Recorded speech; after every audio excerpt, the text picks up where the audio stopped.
Ladies and gentlemen, boys and girls, we are on the cusp of the new expansion, which is no compromise and no surrender. Will you be compromising? Will you be surrendering by buying this DLC? Let me know in the comments. Now, what's also interesting about this is we're getting a new patch today as well. Big patch too, with a bunch of the big mods getting updated as well. So you'll be able to take advantage of them, which is cool. In most cases, I don't think you need the DLCs to play the mods. Do you know what? I couldn't be wrong. Do you know what? I actually don't know. I don't play a lot of the total conversions, so I don't know. Let me know in the comments. Well, here's the big dealio. This update is coming with some massive buffs and massive nerfs to the existing mechanics. So we're going to get a rework for Navy. We're going to get a rework for Doctrines. And we're getting a massive rework for factions as well. The Doctrines, factions, and Navy. Big changes. How will the meta establish for that? We're not sure. Time will tell. We'll find out in future. There'll be more videos on that in the future. What I want to cover on this one, though, is the big changes. Here we go. Balance. Can you see this? This is some massive changes to some of the existing mechanics. Not the new ones, the existing mechanics in the game. And I want to touch upon those for you guys to let you know. I played a little bit of the new expansion, so I've got a good idea how it works. I'll give you what I think so far. I think this is going to be a huge boost to artillery. Artillery are going to get the biggest boost they've had in a long time. I think the devs are probably tired of the new meta, which is just making lots of battalions of 36 width it.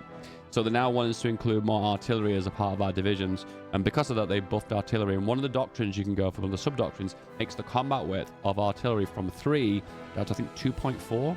So now you can squeeze in artillery and not feel like it's a big detriment to how much battalions are in the division. So that way you feel like you can get more bang for your buck. Plus it gives an orc advantage. And plus there's a bunch of other advantages they're giving to line artillery as well. So is the 7-2 back? I don't know. We'll find about that. But when the guys play the game, the meta spreadsheet masters do all the numbers, maybe we'll find out the line artillery of 7-2 is back and within its force. Also, one change I noticed is now we have Rangers, which is a new special fortress branch. And you can combine Rangers now with the Recon Rangers, which is under the Mountaineer path. But you can combine them with the bonuses underneath the Rangers path, which will mean you get to choose between the Mountaineer bonus, which is snow bonuses, or mountain bonuses. Obviously, I always go for mountains because mountains are terrain that quite common all around the world, and plus snow is only one season of the year, well, sometimes two, depending on the area of the world you're fighting. And top of that off as well, under the Rangers brand, you've got the option for jungle attack and defense, all the terrain modifiers, as well as forest. So you can combine those two as one by going down the Mountaineer branch and the Rangers branch. You now kind of have like a Recon Ranger now that's really, really buffed by adding so many modifiers on top of it. Anyway, enough about my opinion. Let's talk about what the stats say here.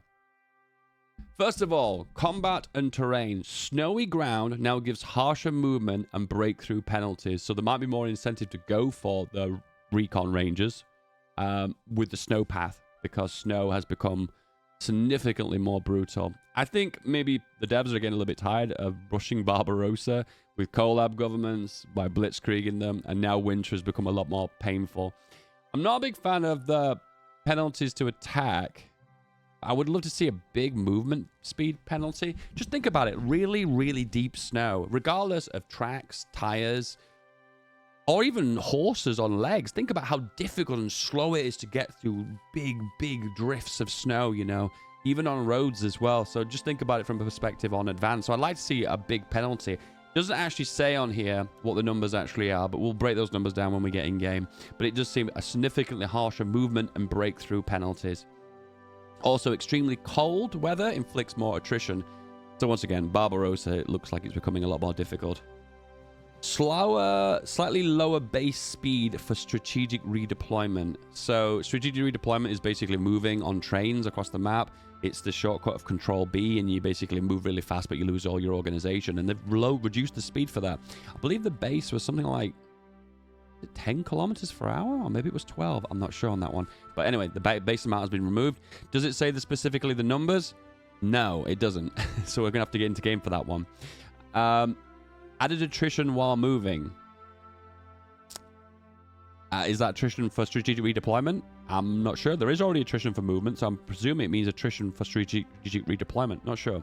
Collaboration governments now give minus 15% limit, surrender limit, instead of minus 30. That one's actually near the bottom. Here we go. It's been nerfed.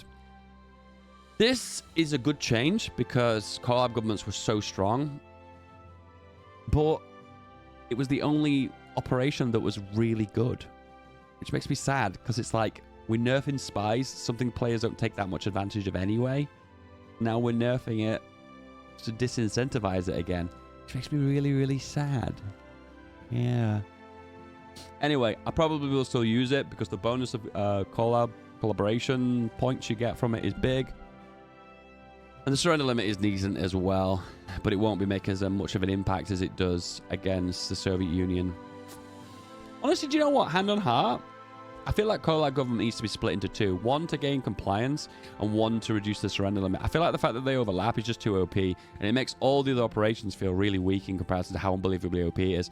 Will I still do this one? Yes. Will I do it as often? Probably not. It is quite an expensive one, remember. Costs a lot of civilian factories, so minor powers aren't able to do this. But just FYI, it's still a thing. It's still, I think, useful, but it is no longer as strong as it used to be. So that's a good change. Here we go, guys. The artillery changes. First of all, support artillery tech has been nerfed from 10% down to 5%. It was one of the first techs that most people would go at the very start of the game. But support artillery now is being disincentivized. But guess what? Line artillery has been incentivized. How has it been incentivized? Well, they're all here. You see this? All of these.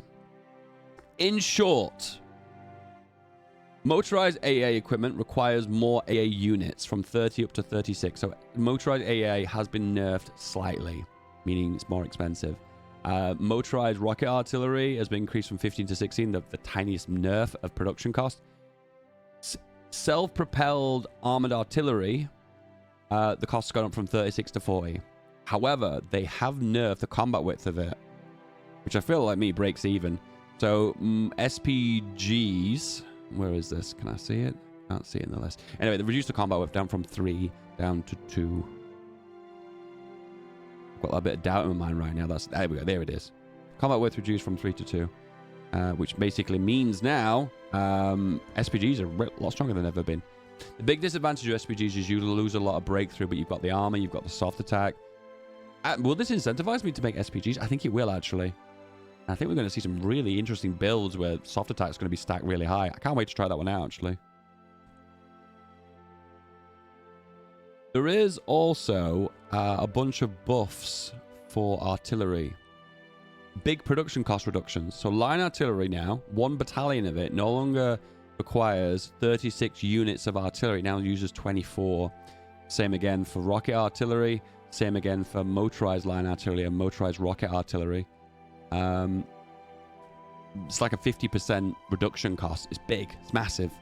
So once again, you can tell that the PDX devs are incentivizing us to make more artillery now. Go for line artillery inside of divisions. Because clearly it's fallen off as the meta. And plus now you can stack them with sub-doctrines to gain more bonuses for artillery as well by stacking them in certain directions. Remember, you can customize your doctrine now. So sub-doctrines can be optimized for artillery all the way from left to right, apart from the tank doctrine, I guess. But overall, that's just amazing. I don't know. I feel like SPGs now are going to be something else. USA, all generals and admirals are reduced by 1 level, regaining via focuses. Yeah, so they've nerfed all the admirals for USA, but you can gain that level back by going for certain focuses. Bit of an interesting one. The economy and balance of power. The Danish welfare balance of power now gives smaller penalties. If not a biggie, I guess. Have I ever played Denmark? I don't think I have.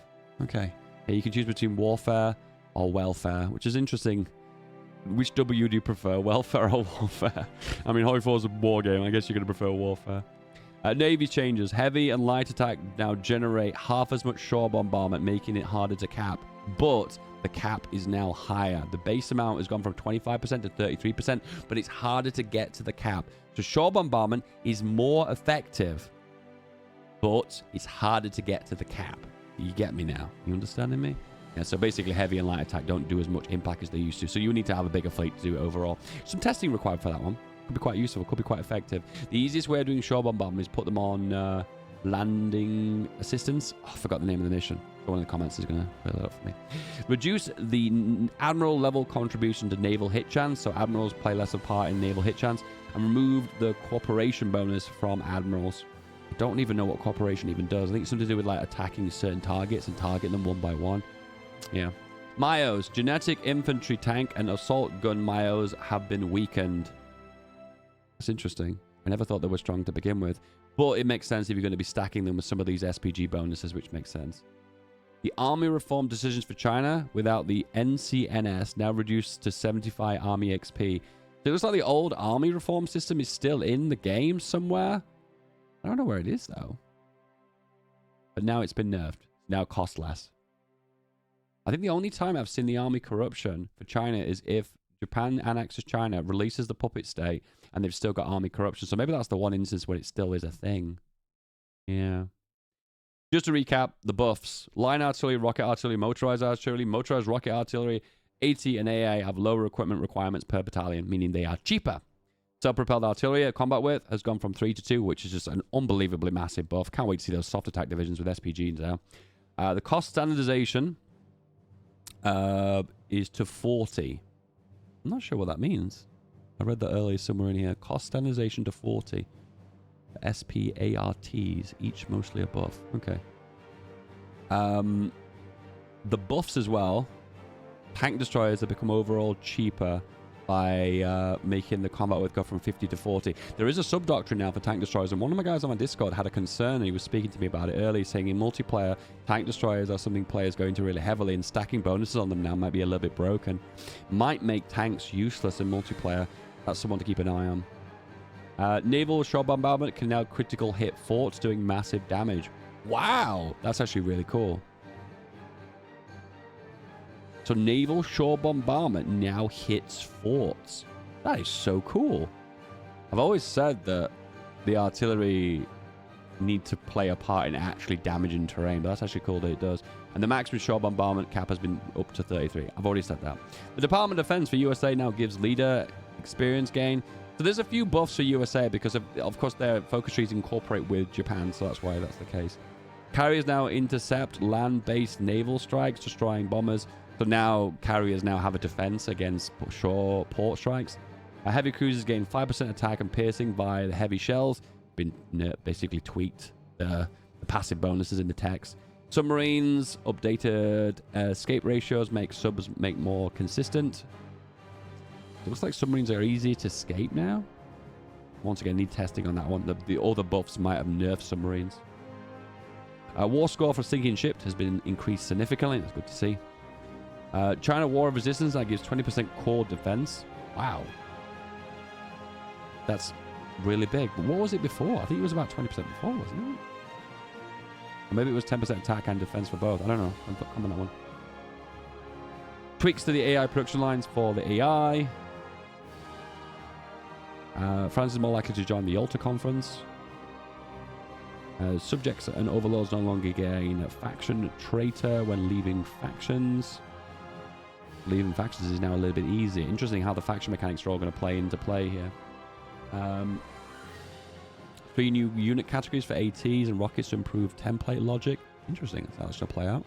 Assault gun Mayo now also applies to modern SP artillery. Ah, that's interesting.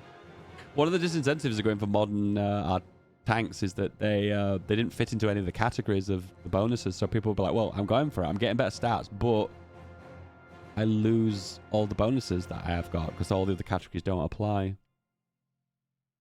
Let's have a look.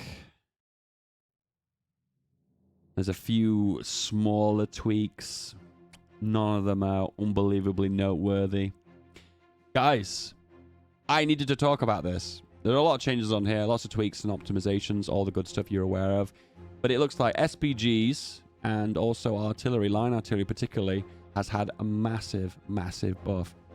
You probably think to yourself, some of these changes here aren't that groundbreaking, but the big difference is that now you can stack and tailor your sub-doctrines to these artillery types, which just makes some horrendous combinations.